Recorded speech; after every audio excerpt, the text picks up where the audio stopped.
श्री गणेशाय नमः। जय श्री कृष्णा। दोस्तों, आज हम प्रेम और नियति की बात करेंगे, जो समय के करोड़ों वर्षों के फासले को भी पार कर गई। हम बात कर रहे हैं भगवान बलराम और देवी रेवती के विवाह की। लेकिन यह केवल एक कहानी नहीं है। आज के इस दौर में हम देख रहे हैं कि आपसी समझ की कमी, ईगो, अहंकार तथा धैर्य की अनुपस्थिति के कारण रिश्ते पल भर में टूट रहे हैं। यह कथा हमें सिखाती है कि सच्चा रिश्ता परफेक्ट इंसान ढूंढने से नहीं, बल्कि एक दूसरे के अनुकूल बनने से चलता है। आज हम गहराई से उतरेंगे राजा काकुब्दी की उस चिंता में जो आज हर माता पिता एवं युवा की है, एक सही जीवन साथी की तलाश, और कैसे ब्रह्मलोक की वह दिव्य यात्रा हमें समय की सापेक्षता एवं रिश्तों में धैर्य का पाठ पढ़ाती है। कहानी शुरू होती है सतयुग में, जहां राजा काकुब्दी, जिन्हें रेवत भी कहा जाता है, अपनी पुत्री रेवती के लिए योग्य वर की तलाश में थे। रेवती दिव्य गुणों से संपन्न थी। राजा को पृथ्वी पर कोई भी राजकुमार उनके योग्य नहीं लग रहा था। आज के समय में भी हम आइडियल योग्य पार्टनर की तलाश में फिल्टर लगाते हैं, लेकिन क्या हमारी अपेक्षाएं वास्तविक हैं? राजा काकुब्दी का अपनी पुत्री के लिए श्रेष्ठ चुनना गलत नहीं था, लेकिन उनकी इस तलाश में एक गहरा अहंकार भी छिपा था कि पृथ्वी पर कोई उनके समान नहीं है। आज के रिश्तों में भी अवास्तविक अपेक्षाएं ब्रेकअप का एक मुख्य कारण बनती हैं।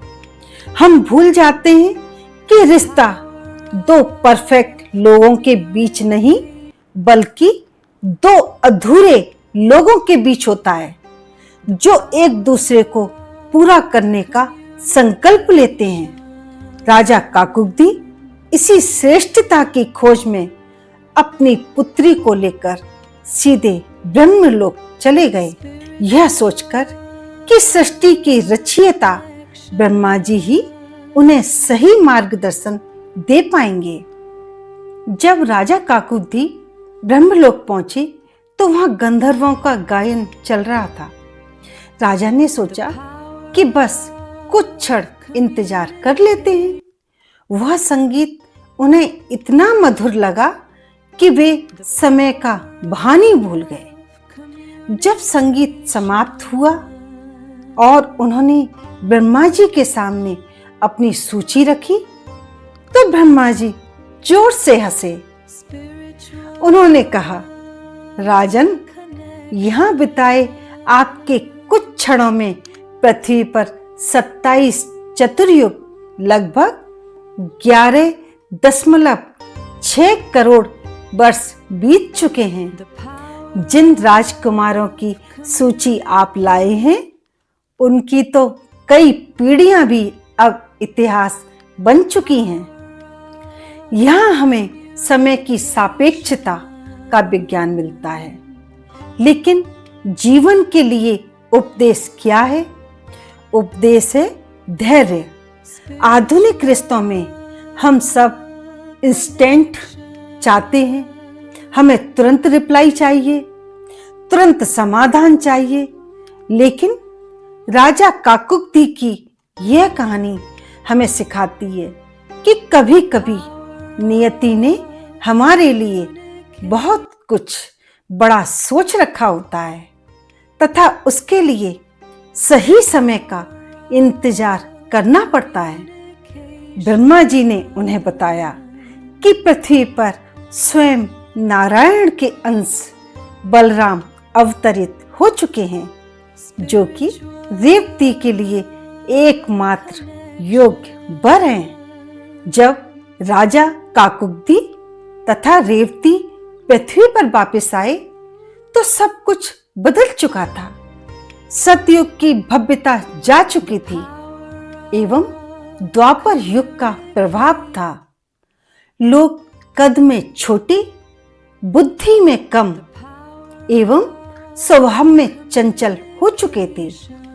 यहां तक कि उनकी राजधानी कुशस्थली अब द्वारका बन चुकी थी। अब सबसे बड़ी समस्या यह थी कि रेवती सतयुग की थी, इसलिए उनका कद एवं शारीरिक ढांचा उस युग के लोगों और बलराम जी की तुलना में बहुत विशाल था। अब यह जनरेशन गैप और कल्चरल शिफ्ट का प्रतीक है। अक्सर रिश्तों में हम इस बात पर लड़ते हैं कि मेरे समय में ऐसा होता था या तुम्हारी सोच बहुत अलग है।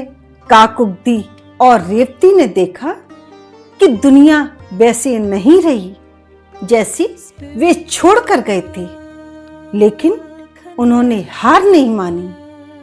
आज के पति पत्नी को भी यह समझना चाहिए कि आपका पार्टनर, आपका साथी आपसे अलग पृष्ठभूमि, अलग समय या अलग विचारधारा से हो सकता है। रिश्ते का आधार स्वीकार्यता है, ना कि सामने वाले को अपने पुराने सांचे में ढालने की जिद।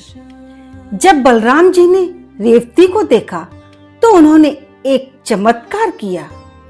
उन्होंने अपना दिव्य शस्त्र हल उठाया और उसे रेवती के कंधे पर हल्का सा स्पर्श किया। उस स्पर्श मात्र से रेवती का कद द्वापर युग के सामान्य मनुष्य जैसा हो गया। यहाँ कोई जादुई टेक नहीं थी, बल्कि एक गहरा आध्यात्मिक संदेश था। बलराम जी को हलधर कहा जाता है। हल का काम है कठोर भूमि को चीरना ताकि उसमें बीज बोया जा सके। आज रिश्तों में हमारा अहंकार उस कठोर भूमि जैसा होता है।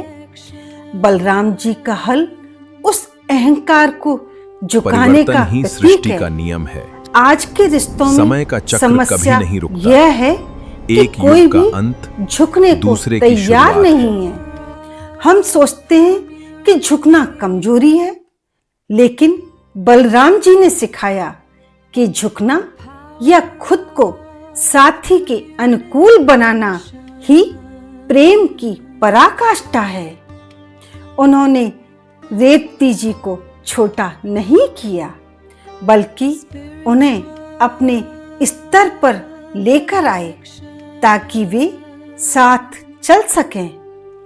क्या आप अपने साथी के साथ तालमेल बिठाने के लिए अपने अहंकार का त्याग करने को तैयार हैं? अंततः द्वारका में पूरे विधि विधान से बलराम जी और रेवती का विवाह संपन्न हुआ। यह विवाह समय की सीमाओं के परे था।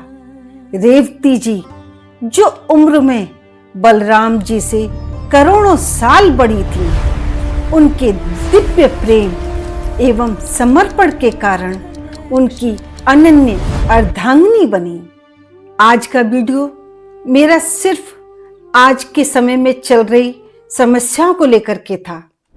तो यहाँ ये मेरी 3 सलाहें जो मुझे लगता है कि हर किसी को अपने जीवन में ढालनी चाहिए। कम्युनिकेशन की शक्ति। जैसे ब्रह्मा जी ने काकुब्दी की दुविधा को संवाद से दूर किया, वैसे ही रिश्तों में साइलेंट ट्रीटमेंट को छोड़कर खुलकर बात करनी चाहिए। दूसरा, आध्यात्मिक जुड़ाव होना जरूरी है।